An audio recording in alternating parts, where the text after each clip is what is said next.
जिल्ह्याच्या सीमेवर राज्य परिवहन महामंडळाचे अति महत्त्वाचे पनवेल बसस्थान या ठिकाणी संध्याकाळच्या वेळी प्रवास करणाऱ्या प्रवाशांच्या तुलनेत पेण अलिबागकडे जाणाऱ्या बसेसचा नेहमीच तुटवडा असतो। पनवेल आगार प्रशासनाने शनिवारी दिनांक 20 जुलै 2024 रोजी संध्याकाळी 6 नंतर तब्बल 1.5 तास बस सोडली नसल्याने प्रवाशांची तोबा गर्दी झाल्याने प्रवाशांनी संताप व्यक्त केला।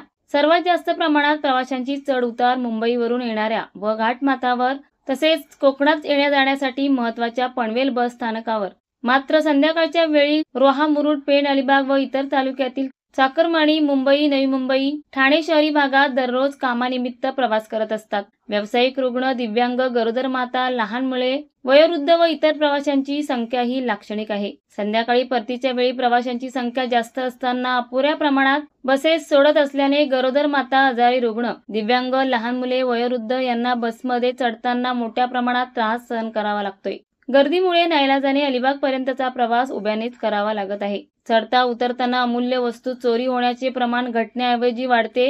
याबाबत आगार व्यवस्थापनाची काहीच उपाययोजना नसल्याची प्रवाशांची ओरड आहे। पनवेल बस स्थानक हे चोरांचे माहेरघर असल्याने या मार्गे महिला चोरीच्या भीतीने प्रवास करणे टाळत असल्याचे सांगितले जाते। याबाबत ठोस उपाययोजना नसल्याने राज्य परिवहन महामंडळाच्या कारभारावर प्रवाशांनी संताप व्यक्त केलाय। पनवेल आगार प्रमुखांकडे प्रवाशांच्या समस्येवर गांभीर्याने लक्ष देण्याची मागणी अनेकदा करण्यात आली आहे, मात्र आगार प्रमुख लक्ष देत नसल्याने आम्हा प्रवाशांचे प्रचंड हाल होत आहेत, असे दररोज पनवेलला प्रवास करणारे अलिबाग येथील प्रवासी प्रशांत कर्वे यांनी आमच्या प्रतिनिधीला संतप्त प्रतिक्रिया देताना राज्य परिवहन महामंडळाच्या कारभारावर ताशेरे ओढले आहेत।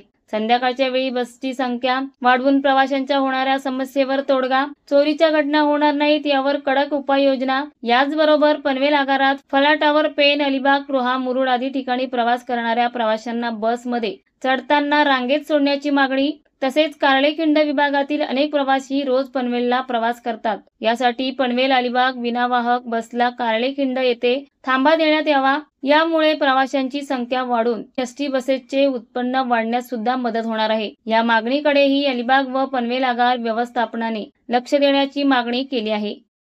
महाराष्ट्र वेदभूमीसाठी अब्दुल सोगावकर, अलिबाग। ताज्या घडामोडी जाणून घेण्यासाठी आजच आपल्या महाराष्ट्र वेदभूमी न्यूज चॅनलला लाईक करा, शेअर करा, सबस्क्राईब करा आणि बेल आयकॉनवर क्लिक करायला विसरू नका।